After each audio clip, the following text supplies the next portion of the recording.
Kakinada NFCL రోడ్లో గల సత్కళ వాహినిలో సత్కళ వాహిని భక్తిరస సంగీత సంస్థ ఆధ్వర్యంలో 56వ వార్షికోత్సవ వేడుకలు ఘనంగా ప్రారంభమయ్యాయి. ప్రతి ఏటా సత్కళ వాహిని ఆధ్వర్యంలో నిర్వహించే ధనుర్మాసోత్సవాల్లో భాగంగా తొలి రోజు శ్రీ స్థితా వాగ్దేవి స్వరామృతం నిర్వాహకురాలు బంగారు హరిత ఆధ్వర్యంలో వారి బృందంచే భక్తి రంజని కార్యక్రమం జరిగింది. అనంతరం సంస్కృతి పాఠశాల సంగీత నిర్వాహకులు నాగనదొర ఆధ్వర్యంలో వారి శిష్య బృందగాన కార్యక్రమం జరిగింది. ఆద్యంతం జరిగిన సంగీత కార్యక్రమంలో అందరినీ విశేషంగా ఆకట్టుకుంది. ఈ సందర్భంగా సత్కళ వాహిని నిర్వాహకులు డాక్టర్ కృష్ణమాచార్యులు మాట్లాడుతూ నెల రోజుల పాటు జరిగే సంగీత నృత్య కార్యక్రమాల్లో కాకినాడ నగర ప్రజలు పాల్గొని విజయవంతం చేయాలని పిలుపునిచ్చారు. కార్యక్రమంలో సత్కళ వాహిని సభ్యులు డాక్టర్ గరికిపర్తి నమశివాయ, నాగమణి దంపతులు, రామకృష్ణ, భాస్కర్ రామం, గంపల్ కృష్ణవేణి, నల్లమిల్లి మణిబాబు, కుంచిక లక్ష్మి, పలువురు సత్కళ వాహిని సభ్యులు, యువ వాహిని సభ్యులు తదితరులు పాల్గొన్నారు.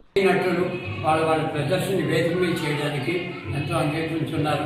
అలాగే ఇక్కడ వేద వెంకట సత్యనారాయణ స్వామి రథ మహోత్సవ హరికథని, గోదా రంగనాథ స్వామివారి కళ్యాణ మహోత్సవాన్ని అత్యంత అద్భుతంగా ఈ వేదిక మీద చేయనున్నాము.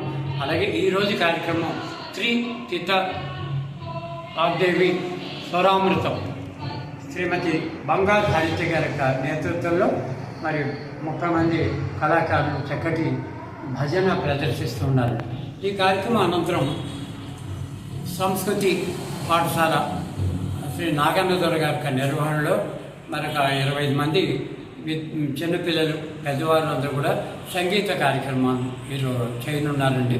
అలాగే రేపటి కార్యక్రమాల్లో సాయంత్రం గాయత్రి గానమంజరి వారి సంగీత కార్యక్రమాన్ని, రెండవ కార్యక్రమంగా త్యాగరాజ పంచరత్న సేవని ఈ వేదిక మీద చేస్తున్నామని తెలియజేస్తున్నాం. జనవరి